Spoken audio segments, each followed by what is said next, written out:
صاحبو، اللہ تعالیٰ نے مجھے اور آپ کو رمضان ایک خاص مقصد کے لیے عطا فرمایا ہے، اور اس مقصد کو اللہ تعالیٰ نے قرآن پاک کے اندر صرف ایک لفظ کے اندر بیان کیا ہے۔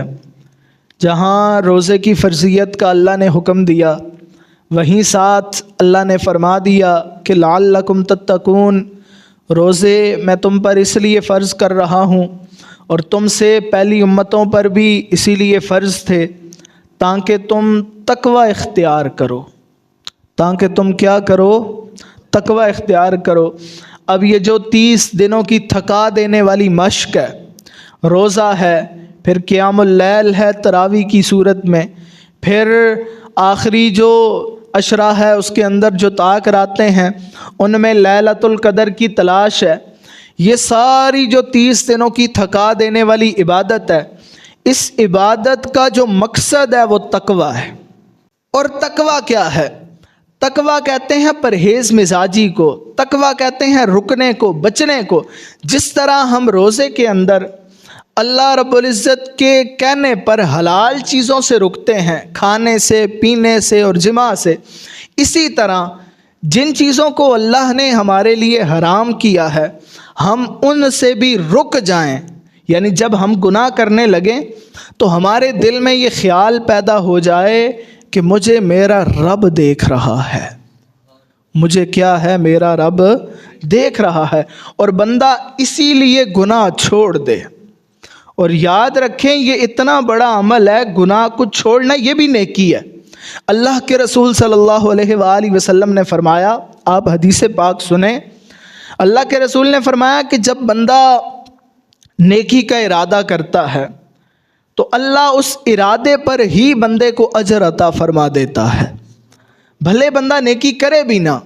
اور پھر اللہ کے رسول نے فرمایا جب بندہ گناہ کا ارادہ کرتا ہے پھر اسے خیال آتا ہے کہ میرا ایک رب بھی ہے، وہ مجھے دیکھ رہا ہے، اس کی نظر ہے مجھ پہ، وہ میرا خالق ہے، اسے یہ چیز نہیں پسند، پھر بندہ اس گناہ کو چھوڑ دیتا ہے۔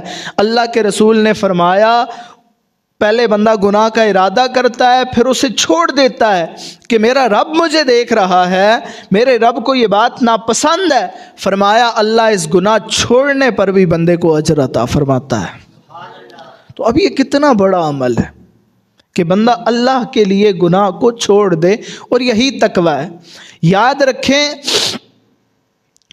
تجارت کرنا تقوی نہیں ہے، تجارت کرنا تقوی نہیں ہے، بلکہ حرام سے بچنا تقوی ہے۔ نکاح کرنا تقوی نہیں ہے، لیکن زنا سے بچنا تقوی ہے۔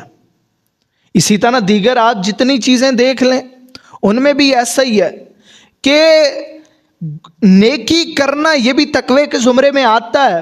بعض علماء نے یہ تعریف بھی لکھی ہے کہ جہاں جانے کا اللہ نے حکم دیا ہے وہاں بندہ حاضر رہے، اور جہاں جانے سے اللہ نے روکا ہے بندہ وہاں جانے سے رک جائے، وہاں غیر حاضر رہے، تو یہ تقوی ہے۔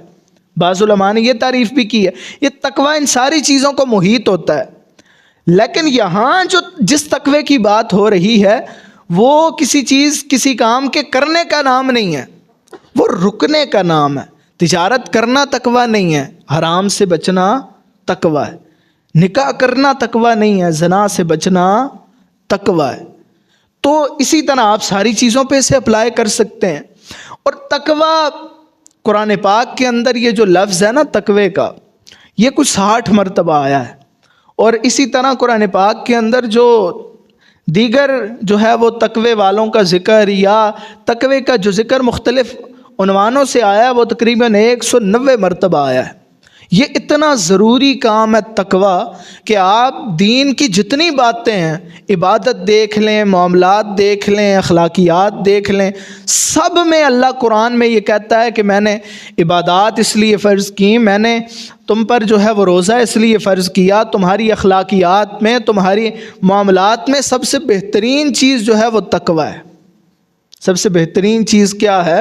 بندہ حج کے سفر کے لیے جاتا ہے تو اللہ کہتا ہے وَتَزَوَّدُوا فَإِنَّ خَيْرَ الزَّادِ التَّقْوَىٰ، حج کا بہترین توشہ سفر جو ہے وہ تقوی ہے۔ زاد سفر حج کا بہترین تقوی ہے۔ اسی طرح آپ ساری چیزیں دیکھ لیں۔ پھر تقوی پر اللہ کی طرف سے بندے کو ملتا کیا ہے؟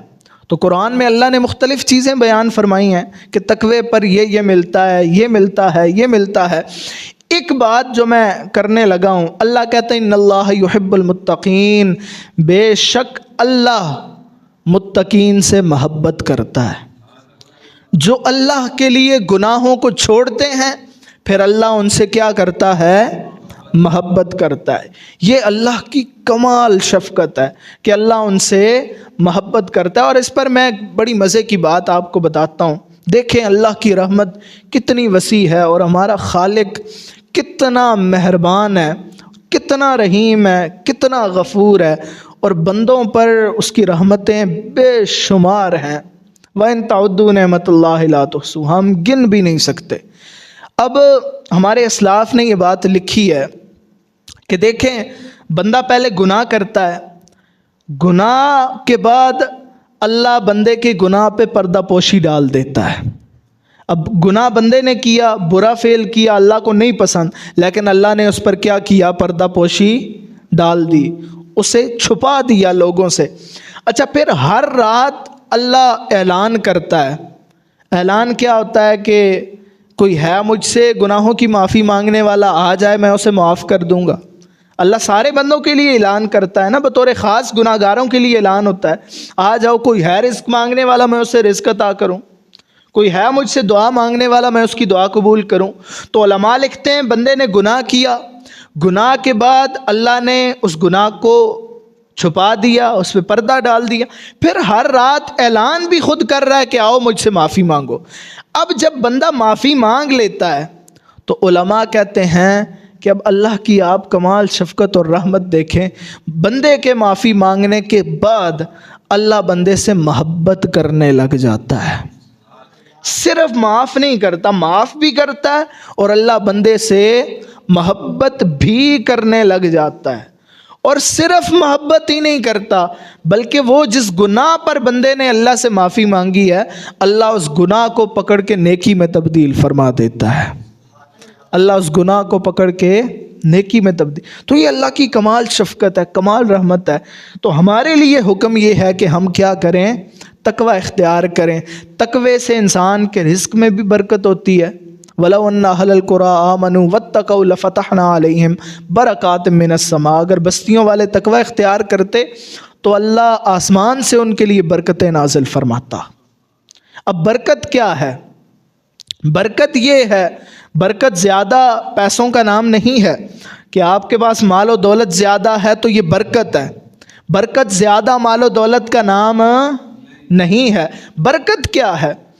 آپ اگر 1000 روپیہ کما رہے ہیں تو اب برکت یہ ہے کہ آپ کے اخراجات 900 روپے میں مینج ہو جائیں، یہ برکت ہے۔ یہ برکت نہیں ہے کہ آپ کما 1000 رہے ہیں اور آپ کے خرچے جو ہے وہ 1500 ہیں، آپ کا خرچہ 1200 ہے۔ اگر آپ کے اخراجات آپ کی جو ہے وہ انکم کے اندر ہیں تو یہ سمجھ لیں برکت ہے۔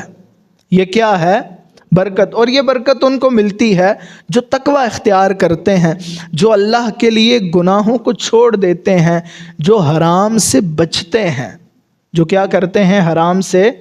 اللہ سے کبھی بھی اپنے لیے مال کی زیادتی نہ مانگے، اللہ سے ہمیشہ اپنے لیے مال کی برکت مانگے، کیونکہ جن کے پاس مال کی زیادتی ہے نا وہ بڑی جلدی ختم ہو جاتی ہے، اور جن کے پاس برکت ہے تو برکت کبھی ختم نہیں ہوتی۔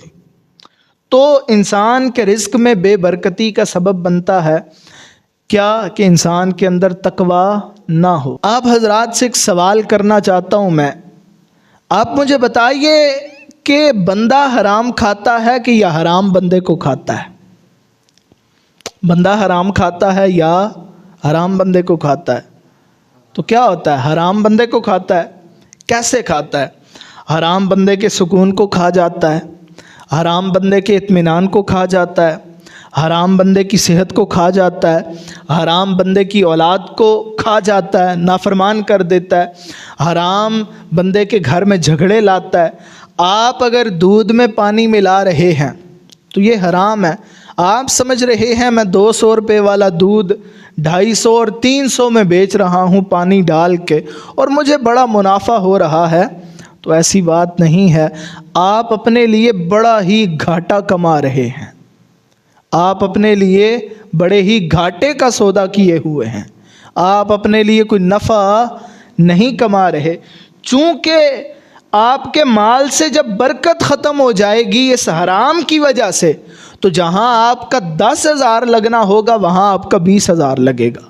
آپ ڈاکٹر کے پاس جائیں گے، جو کام 50,000 میں ہونا ہوگا وہ لاکھ میں ہوگا۔ آپ کا کوئی دیگر کام ہوگا جو 50,000 میں ہونا ہوگا وہ 70-80,000 میں ہوگا۔ تو یہ برکت جب انسان کے مال سے ختم ہو جاتی ہے تو پھر ایسا ہی ہوتا ہے، خرچہ تھوڑا ہونا ہوتا ہے لیکن انسان کا خرچہ زیادہ ہو جاتا ہے، اسے سمجھ ہی نہیں آتی۔ تو اللہ سے ہمیشہ برکت مانگا کریں، اور تقوی والوں کے رزق میں اللہ برکت پیدا کرتا ہے۔ اور اللہ قرآن میں واضح کہتا ہے وَمَن يَتَّقِ اللَّهَ يَجْعَل لَّهُ مَخْرَجًا وَيَرْزُقْهُ مِنْ حَيْثُ لَا يَحْتَسِبُ، کہتا ہے میرے بندو تم تھوڑا سا تقوی تو دکھاؤ، پھر میں رب تمہارے لیے رزق کے دروازے کھولوں گا، اور ایسے دروازے کھولوں گا کہ تمہارے وہم و گمان میں بھی نہیں ہوگا، تمہیں وہاں سے میں رزق عطا کروں گا، تمہیں وہاں سے رزق عطا کروں گا۔ تو یہ اللہ کی محبت ہے۔ تو رمضان المبارک کے اندر ہم نے تقوی اختیار کرنا ہے۔ تقوی اپنے اندر بڑی ہی سعادتیں، بڑی ہی برکتیں، بڑی ہی رحمتیں رکھتا ہے۔ اگر آپ اللہ کے لیے گناہ چھوڑیں گے تو اللہ آپ کے مال میں برکت فرمائے گا، اللہ آپ سے محبت فرمائے گا، اور اللہ آپ کو رزق وہاں سے عطا فرمائے گا جہاں سے آپ کا وہم و گمان بھی نہیں ہوگا۔ اور جہاں آپ نے تقوی اختیار کرنا ہے وہیں ساتھ ساتھ آپ نے جو ہے وہ جہاں اللہ سے آپ نے ڈرنا ہے وہاں اللہ سے آپ نے امید بھی رکھنی ہے۔ خوف اور ڈر یہ دونوں چیزیں آپ نے ساتھ ساتھ رکھنی ہیں، اللہ کا خوف بھی دل میں ہو اور امید بھی ہو۔ دیکھیں تقوی ملتا کیسے ہے؟ اب تقوی ایسے نہیں ملتا کہ بندہ جو ہے وہ کہے میں جی اللہ سے بڑی محبت کرتا ہوں، اور نہ نماز پڑھے، نہ حرام کا خیال رکھے، نہ دیگر فرائض ادا کرے، اور کہے جی میری اللہ سے بڑی محبت ہے اور عاشق ماذ بن کے بیٹھ سے۔ تقوی ایسے نہیں ملتا۔ تقوی اللہ کی محبت سے بھی ملتا ہے، اور تقوی اللہ کے ڈر سے بھی ملتا ہے، اور ساتھ ہی ساتھ جہاں آپ نے اللہ سے ڈرنا ہے وہاں دل میں آپ نے اللہ سے امید بھی رکھنی ہے۔ کس طرح ملتا ہے تقوی؟ ڈر اور خوف دونوں کے ساتھ۔ جہاں آپ نے اللہ سے ڈرنا ہے وہاں آپ نے اللہ کی امید بھی اپنے دل میں رکھنی ہے۔ انشاءاللہ کل اسی موضوع پر، خوف اور امید کے موضوع پر انشاءاللہ کل کا درس ہوگا۔ آج کے لیے آپ یہ یاد رکھیں کہ تقوی انسان کو کیسے ملتا ہے؟ اللہ کی محبت سے ملتا ہے، رسول اللہ کی محبت سے ملتا ہے، بلکہ قرآن تو یہاں تک کہتا ہے ان الذین یغضون اصواتهم عند رسول اللہ اولئک الذین امتحن اللہ قلوبهم للتقوی۔ اللہ اکبر۔ فرمایا جو رسول اللہ کا ادب کرتے ہیں، رسول اللہ کا حیا کرتے ہیں، اولئک الذین امتحن اللہ قلوبهم للتقوی، اللہ نے ان لوگوں کے دلوں کو تقوی کے لیے چن لیا ہے۔ جن کے دل میں رسول اللہ کا ادب ہے، جن کے دل میں رسول اللہ کا حیا ہے، اللہ نے ان کو تقوی کے لیے کیا کیا ہے؟ چن لیا ہے۔ تو آپ اللہ سے بھی محبت کریں، رسول اللہ سے بھی محبت کریں، یہ تقوی کا کیا ہے؟ ذریعہ ہے اور تقوی کا باعث ہے۔ اللہ تعالیٰ مجھے اور آپ کو اپنی محبت نصیب فرمائے، اور اللہ تعالیٰ اپنے حبیب کی محبت نصیب فرمائے۔ اللہ نے رمضان جس مقصد کے لیے عطا فرمایا ہے اللہ ہمیں اس مقصد کو پورا کرنے کی توفیق عطا فرمائے۔ اللہ ہماری زبان پہ تقوی کے چند قطرے عطا فرمائے۔ اللہ ہماری آنکھوں پہ، ہماری سوچوں پہ اللہ تقوی کے چند قطرے عطا فرمائے۔ اللہ ہمارے دل پہ تقوی کی چند لکیریں نصیب فرمائے۔ اللہ تعالیٰ مجھے اور آپ کو عمل کی توفیق عطا فرمائے۔ وآخر دعوانا ان الحمد للہ رب العالمین۔